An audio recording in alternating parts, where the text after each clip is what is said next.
Language is at the heart of our work with families. The words we use are the best chance to develop relationships that keep children safe. Our ability to build a relationship that creates change relies on us connecting with families. Families need to feel safe to share with us the most intimate aspects of their lives. Our greatest source of knowledge are the stories parents and children courageously share. This is how our story begins. There's me, a complete stranger, wrenching her daughters away. And there is Alison, a young, proud Aboriginal woman crying on the steps of her caravan. You never get used to these moments. But Jane and Josie needed to be somewhere safe. And on this day, sadly, it wasn't with their mum. I was always putting the girls in the car, driving around, chasing ice. It was miserable. When the girls were taken, I completely lost it. I remember Jane asking me later, "Why don't you love me anymore, Mummy?" It took my breath away. It still makes me cry a year later, but it made me think, I can't do this to her anymore. I can't waste another day apart. It felt like Beck was a force of nature by my side. If it wasn't for her, I wouldn't have my girls home. I can never thank her enough. Life is beautiful now. Lexi told me she was worried her memories of her dad were fading.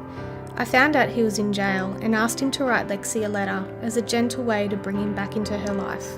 He was so excited to hear about Lexi and couldn't wait to see her. Then I had the worst possible news.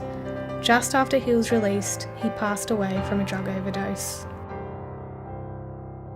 I wanted everyone to know what a good person my dad was. So I organised for the letter he wrote me to be read out at his funeral. It was important that they knew he was a kind person, and sorry for the mistakes he made. Because Jess organised that letter, I will always know that my dad loved me.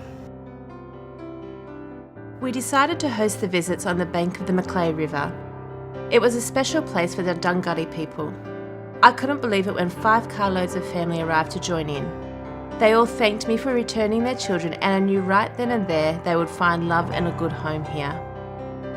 We sat by the water and the sand and did the assessment together. It wasn't what I'd normally do, but it was right for this family. Chloe and Sam are with their auntie and uncle now. It's where they belong. I was a bit freaked out having an instant family, but now I'm so happy. Sam is a magnet to me. I can't get him off my side. He's always asking, "What are you doing, Uncle Michael?" He's like my battery. He gives me energy. He's my mate for life now. Chloe was a bit nervous at first because she didn't know much about her Aboriginal culture, but I told her you don't need to know anything. Being Aboriginal is inside of you. It's just who you are. Ice is a horrible drug, but facts were straight on in, and that's how it should be.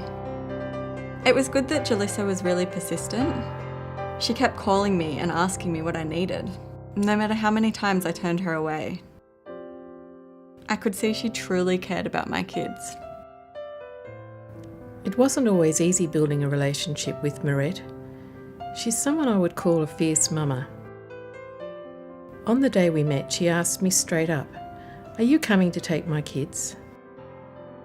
I felt Mirette wanted to change and just needed someone to walk with her.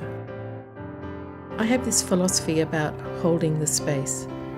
It was about allowing her to be who she actually is. That's when the real work began.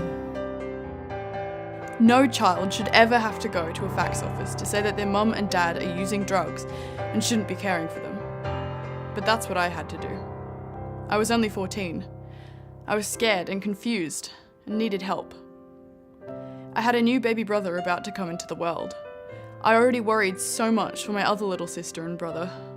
I couldn't imagine how we would care for a baby. I was a good dad before the drugs. I am a good dad, now that I'm off them, but I wasn't a good dad while I was using. I don't think I would be alive if Tiffany hadn't gone to fax. That's the honest truth. She saved me. I listened to everything that Tiffany had to say. When she told me that she didn't feel safe at home, I found her somewhere safe to stay. So when she told me that she thought it was safe to go back home, I had to hear that, and I had to find a way to make it happen. I'd been warned about Shamari. I think the words were, she's a very angry young lady. She'd been in too many foster homes, given labels that were not hopeful and pills that were not helping. We'd let Shamari down, all of us. I kept turning it over in my mind, wondering how things could have become so bad for one little Aboriginal girl that the police had to be called. Shamari looked me in the eye in her matter-of-fact kind of way and said one thing and one thing only. It was the only thing she ever asked, and it was always the same. She said she wanted her mum. Brian believed in me right from the beginning. He saw Shamari was hurting, and he was open to the idea that I could be the answer. The first night the girls came home, I let them sleep in the lounge room, on the couches. I sat up all night and watched them. I couldn't stop watching them.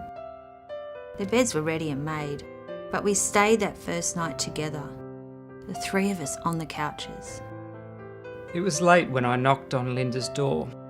Her daughter, Justine, was scared to go home. It was an after-hours call-out, and even though I hated to do it, I placed Justine into emergency care. When I knew we'd be working together, I had to apologise. When Linda opened the door, I said sorry, and that I'd hoped I would have the opportunity to make it right. I've since learned Linda is strong, smart, and kind, and loves her children. But I didn't lose sight of what happens when other family brought violence into the home. It had to change. No one from Fax had ever said sorry before, so I thought straight away Joel might be different. We have stuck to our family plan 100%. Right now, we are all together and we look after one another, and that's enough for me. The day I knew Linda had some faith in me was the day she asked if I wanted to hold her gorgeous baby girl Ruby. It was a great privilege to be allowed to cuddle her.